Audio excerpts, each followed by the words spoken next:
میں اس دن committee ground علی پور میں مظفر گڑھ میں ختم نبوت کانفرنس سے گفتگو کر رہا تھا. بڑا نوجوانوں کو بہت بڑا مجمع تھا. میں نے ان نوجوانوں سے کہا، میں نے کہا آپ کی جیب پہ موبائل ہے، آپ پیکج لگاتے ہیں، آپ جی بیز استعمال کرتے ہیں، کوئی پیکج انٹرنیٹ کا ایسا بھی لگاؤ کہ جس پہ کوئی گانا نہیں سنیں گے، وہ سارے کا سارا حضور کی ختم نبوت کے اوپر قربان ہوگا. اس میں نعت شیئر کروں گا، اس میں اللہ رب العزت کی توحید کی باتیں، اس میں بیانات، اس میں دینی باتیں. کوئی ایک پیکج ایسا لگا کے بھی ہفتے میں چلو نا یار، ویکلی پیکج میں صرف گناہ کے کام ہی کر لیں. تو میں آپ کو بھی ایک دعوت فکر دے رہا ہوں، اور آپ کو کہہ کر دراصل اپنے آپ کو مخاطب ہوں کہ ہمیں بھی کچھ کام ایسے کر لینے چاہیے جو آخرت کے لیے، اور ہمارا دل کہے، دنیا میں نہ کہو، دل کہے کہ واقعی یہ کام تو نے آخرت کے لیے کیا. کوئی نیکی تو ایسی کر لینا، کوئی تو کر. آج ہم دنیا پر اچھائیاں کرتے ہیں، محنتیں کرتے ہیں. میں ایک بات آپ کو سناؤں، دنیا پر محنت، دنیا پر ترجیح، آخرت کو چھوڑنا. میں نے یہ منظر بہت جگہ دیکھا ہے، لیکن ایسا کم دیکھا ہے کہ جس کو موقع میسر آئے اور وہ اپنا پیسہ، اپنی مال و دولت ایسا دین پر لگا دے کہ آخرت میں اجر لے لے. میں آپ کو ایک شخص کا، چلو میں نام لے دیتا ہوں، میں اپنے سسر صاحب کے واقعہ بیان کروں، مولانا عبدالرحمان صاحب کا. میں نے انہیں دیکھا، انہیں پینشن ملی. ایک سرکاری ملازم کی پینشن ہی ہوتی ہے جس پہ اس نے اپنا پورا نظام سیٹل کرنا ہے نا. آخری میں وہ پینشن ملی اور انہوں نے مجھ سے مسئلہ پوچھا کہ اس پہ حج تو فرض ہو جائے گا. میں نے کہا جی حج تو فرض ہے. اب اس بندے نے آخرت کے معاملات بھی تو اپنے طے کرنے ہیں نا. آپ جانتے ہیں مولانا عبدالسلام صاحب کے بیٹے ڈی اے خان کی بڑی شخصیت ہے. کہنے لگے جی حج فرض ہے. میں نے کہا جی میں بھی، کہتے ہیں میں بھی یہی سمجھتا ہوں. اس بندے نے اپنا سارا پیسہ حج پہ لگا دیا.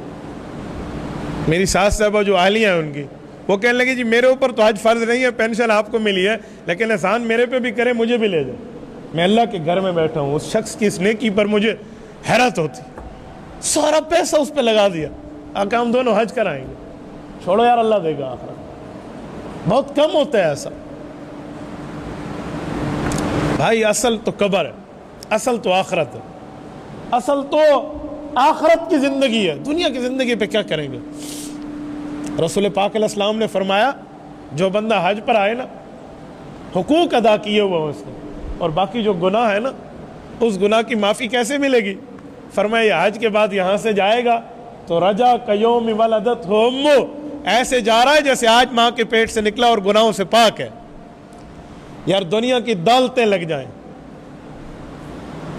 دنیا کی اچھائیاں لگ جائیں، دنیا کی بہتریاں لگ جائیں، لیکن آخرت کا یہ سکون مل جائے تو کیا بات ہے یار. ہم آخرت کی بات کر کے کانپ جاتے ہیں کیونکہ ہمارے اعمال ہی ایسے ہیں نا. میں ایسے ایسے لوگوں کو جانتا ہوں. جہاں میں نے قبر آخرت کی گفتگو شروع کی، میں ایک بار خواتین میں قبر آخرت کے عنوان پر گفتگو کر رہا تھا، پردہ لگا ہوا تھا، عورتیں ایک طرف تھی، مجمع عورتوں کا زیادہ تھا، مردوں کا کم تھا، خواتین اجتماع تھا. مجھے پرچیاں لکھی ہوئی آنا شروع ہو گئی عورتوں کی طرف سے کہ مولوی صاحب قبر کو چھوڑو، ہمیں ڈر لگتا ہے، ہم رات کو سوئیں گے کیسے؟ آپ بتائیے. قبر کی بات نہیں کرو، ہمیں ڈر لگتا ہے. کیا فائدہ؟ کیا ہم آخرت میں جوابات دیں گے؟ آئیڈیل بنانا ہے تو سیدنا عمر فاروق رضی اللہ عنہ کے ایک قول کو بناؤ. حضرت عمر فاروق جب اسلام لائے نا اور اس کے بعد نیکیاں کی، حضور پاک کو راضی کیا، اللہ کی رضا حاصل کی، اور ایسی رضا حاصل کی کہ اس کے بعد گناہ نہیں ہے نا، تو اللہ کے رسول بیان فرما رہے تھے، فرمایا قبر میں یوں ہوگا، فرشتے یوں پوچھیں گے، سوالات یوں ہوں گے. حضرت عمر سنتے رہے، آخرت کی بات پہ روتے رہے، اللہ کے جلال پہ روتے رہے. لیکن جب فرشتوں کے سوال کی سختی آئی نا تو حضرت عمر نے عرض کیا، یا رسول اللہ کیا ہمارا ایمان اور ہماری عقل قبر میں سلامت ہوگی؟